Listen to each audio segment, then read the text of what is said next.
नमस्कार, राम राम। आप देख रहे हैं नागौर न्यूज़ 21। एक लड़की के लिए लव मैरिज कितनी कष्टदायी और दुखदायी हो गई और उसकी ज़िंदगी है वो दुभर हुई, इसके बारे में आपको विस्तार से पूरी घटना बताता हूँ। उससे पहले जानिए, जो लड़का है, जो फ़ोटो देख रहे हो आप, उसका नाम है विकास जांगीर और जो लड़की है उसका नाम है उर्मिला मेघवाल। विकास है सोमना जायल का निवासी था और लड़की है अठियासन की निवासी थी और इन दोनों का एक बेटा भी है जिसका नाम है योगेश। 2019 के अंदर दोनों मिले और 2019 के अंदर ही लिव इन रिलेशन में दोनों रहने लगे। उसके बाद इन्होंने 5 अप्रैल 2022 को जोधपुर हाई कोर्ट में जाके शादी कर ली। विकास अपनी पत्नी उर्मिला को लेके हैदराबाद चला गया और वहाँ पर अपनी नई ज़िंदगी है वो शुरू की। वहाँ पर मजदूरी करने लगा और हंसी खुशी रहने लगा। एक साल बाद एक बेटा हुआ जिसका नाम इन्होंने योगेश रखा।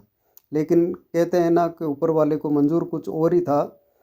समय बीतता गया और 2024 नवंबर के अंदर विकास को पीलिया हो गया।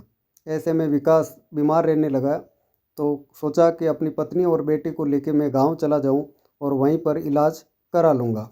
वे अपनी पत्नी और बेटे को लेके सोमना आता है, गांव आता है और उससे पहले वो अपने माता पिता को सूचना भी देता है कि मैं आ रहा हूँ। जब वो घर आता है तो घर में उसके मामा, चाचा और मौसा मिलते हैं। जैसे ही विकास अपनी पत्नी और बेटे को लेकर घर में घुसता है, उसी समय मामा, चाचा और मौसा तीनों विकास पर टूट पड़ते हैं और बुरी तरीके से मारपीट करते हैं। उस समय उर्मिला पुलिस थाने में सूचना भी देती है कि मेरे पति के साथ में मारपीट हो रही है। तो पुलिस कहती है, पुलिस मौके पर नहीं पहुंचती और वो कहते हैं कि आप थाने आइए पहले। ऐसे में उर्मिला, जो सोमना गांव के लोग हैं, वो उर्मिला की मदद करते हैं, कुछ पैसा इकट्ठा करके देते हैं और उर्मिला विकास को लेकर नागौर आती है और प्राइवेट अस्पताल में उसका इलाज कराती है। कुछ दिन बाद में उसे छुट्टी मिलती है तो नागौर के पास ही एक गौशाला है, वहाँ पे चले जाते हैं और वहाँ पर 1-2 दिन रुकते हैं और उसी दरमियान वापस विकास की तबीयत बिगड़ती है तो नागौर के गवर्नमेंट अस्पताल के अंदर उसे भर्ती कराया जाता है। कुछ घंटे बाद ही विकास है वो अपना जीवन है वो ख़त्म हो जाता है, यानी कि उसका देहांत हो जाता है, मौत हो जाती है। तो सूचना पुलिस को मिलती है, पुलिस मौके पे आती है, अस्पताल आती है और शव है जो विकास का, वो मतलब पीएम पोस्टमार्टम कराने के बाद शव परिजनों को सौंप देती है। उर्मिला पुलिस से निवेदन करती है, यानी कि उनके सामने विलाप करती है कि मेरे पति का शव है, परिवार को सौंप दीजिए, लेकिन मेरे बेटे से उसकी मुखिया अग्नि है वो दिलाई जाए और मुझे भी घर पर लेके जाए। लेकिन पुलिस पहले तो कहती है कि तुझे साथ लेके जाएंगे, लेकिन बाद में जब शव परिजनों को सौंपते हैं उस समय मोर्चरी के बाहर ही उर्मिला और उसके बेटे को छोड़कर पुलिस वाले सोमना आ जाते हैं। 12 दिन गुजर जाते हैं, लेकिन उर्मिला है वो पुलिस थाने के चक्कर काटती रहती है और कहती है कि इन चाचा, मौसा और मामा के ऊपर कार्रवाई की जाए। पुलिस कहती है कि 12 दिन हो जाने दीजिए, उसके बाद में कार्रवाई करेंगे। लेकिन 12 दिन होने के बाद भी पुलिस है वो कार्रवाई नहीं करती।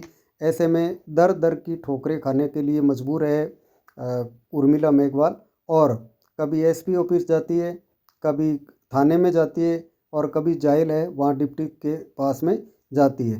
लेकिन ना तो पुलिस कार्रवाई कर रही है और ना ही उर्मिला की कोई सुनवाई हो रही है। ऐसे में आज उर्मिला है वो पत्रकारों के सामने आई, न्यूज़ चैनल के सामने आई और उसने पूरी घटना है, यानी कि आप बीती है, वो पत्रकारों को बताई कि मेरे साथ में बड़ा अन्याय हुआ है और मुझे न्याय चाहिए। जिन्होंने मेरे पति विकास को मारा है उनको सज़ा मिलनी चाहिए, मेरी यही डिमांड है और मैं इसीलिए एसपी ऑफिस के चक्कर काट रही हूँ, कभी डिप्टी ऑफिस जाती हूँ और कभी थाने जाती हूँ। मेरे पास में खाने पीने का पैसा तक नहीं है, मैं कहाँ रहूँ, कहाँ जाऊँ, और इसी बात को लेके वो रोने लगती है। अब आइए हम आपको सुनाते हैं कि उर्मिला ने क्या कहा। उर्मिला ने एक बात और कही कि मैं मेघवाल जाति से हूँ, इसलिए मुझे घर में रहने नहीं दिया जा रहा और मेरे बेटे को अपनाया नहीं जा रहा।